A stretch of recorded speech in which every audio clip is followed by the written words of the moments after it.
এই দুর্গম এলাকায় এই পাশেই আমরা দেখতে পাচ্ছি ওই সুন্দরবন। ওটা সুন্দরবন না? হ্যাঁ ওটা সুন্দরবন।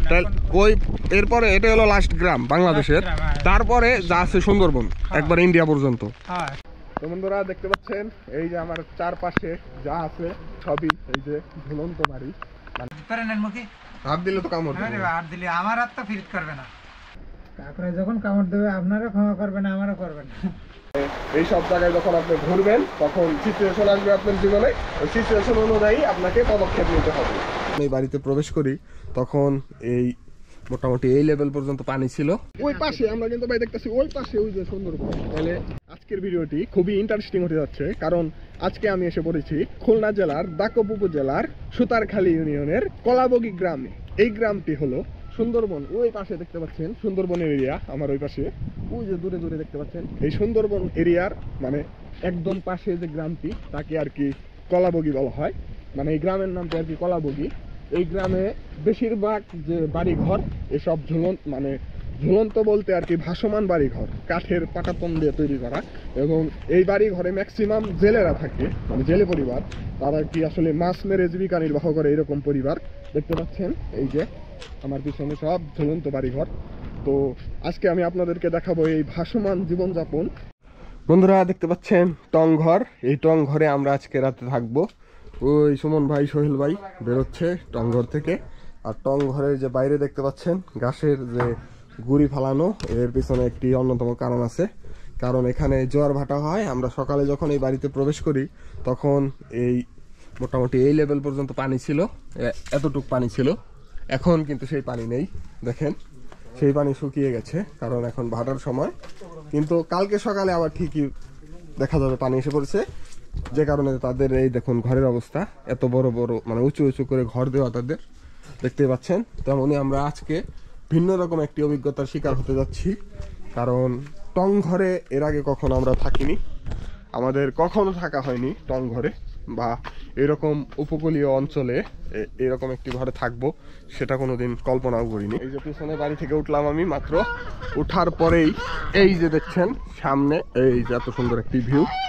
ওই যে ওই পাশে সুন্দরবন, ওই পাশে ওই যে ওটি সুন্দরবন, এবং এই পাশে কিছু ভাসমান যে গ্রাম, ওই গ্রামের একাংশ এখানে আর আরেক অংশ ওই পাশে, ওই যে দেখতে পাচ্ছেন ওই পাশে। তো এই দুই পাশে রয়েছে ভাসমান গ্রামের দুই অংশ। আপনাদের এলাকার নাম কি? কলাবগি। কলাবগি। আপনি কি এলাকারই? কত বছর যাবত আছেন?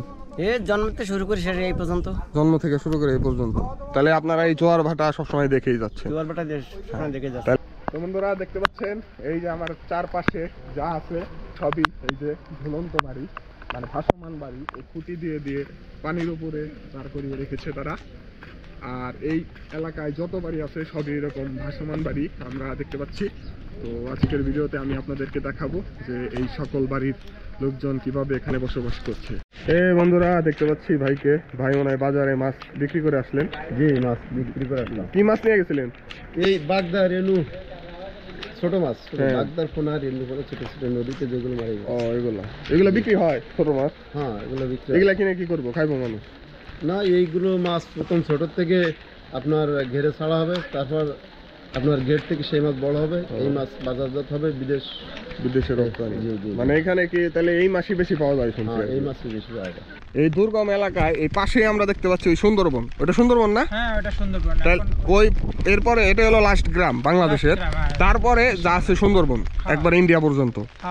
তাহলে আমাকে সুন্দরবনের কিছুটা এই সুন্দর, হ্যাঁ আমাকে এই এরিয়ার ভিতরে, আমাকে জনবসতির ভিতরে এই সুন্দরবনের কিছুটা এরিয়া আমাকে এর ভিতরে আইছে। প্লাস এখানে তো পর্যটন কেন্দ্র হয়েছে, এখানে যাতায়াত লাইন খারাপের কারণে।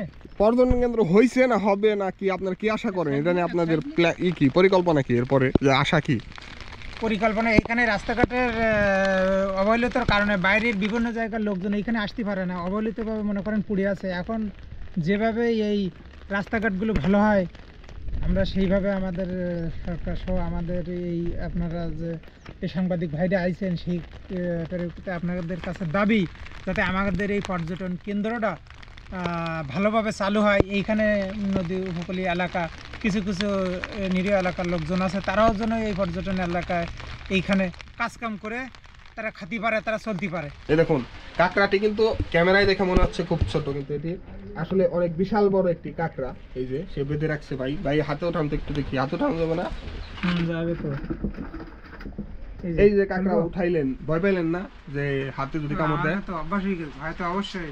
মানে হাতে কামড় দেয় না কাঁকড়া? খুলে কামড় দিলি তো এই যে আপনি কাঁকড়া যখন কামড় দেবে আপনারা ক্ষমা করবেন, আমারও করবেন।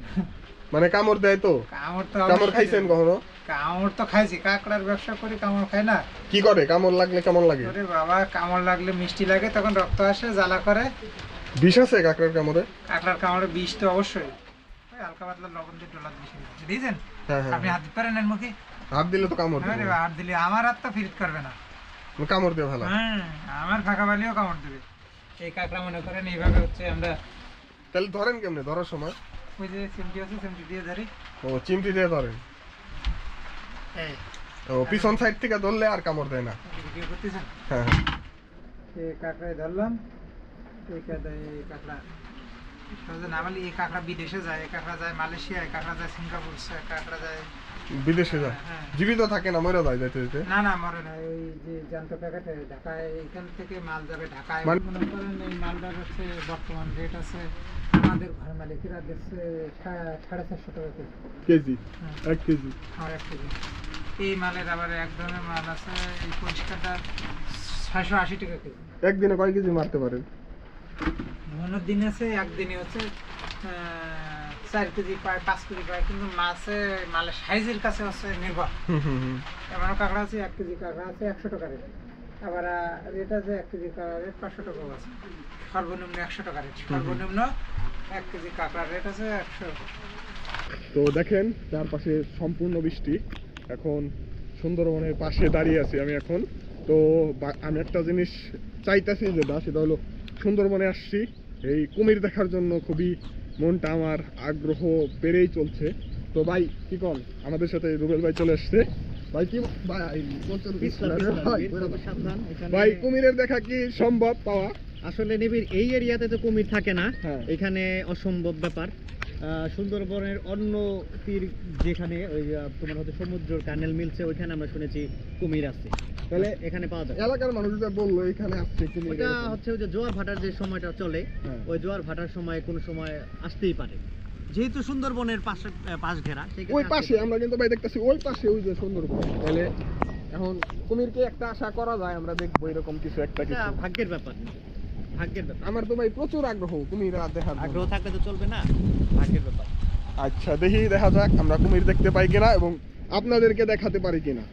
বন্ধুরা দেখতে পাচ্ছেন যে ভাসমান মোটরসাইকেল স্ট্যান্ড, এটি মানে মোটরসাইকেলের যে স্ট্যান্ড থাকে সেটি ছাউনিওয়ালা। এখান থেকে মোটরসাইকেল আর কি সিরিয়াল বা রাখা হয়। এনে কম আছে এখন, মানে এরা ট্রিপে গেছে অলরেডি।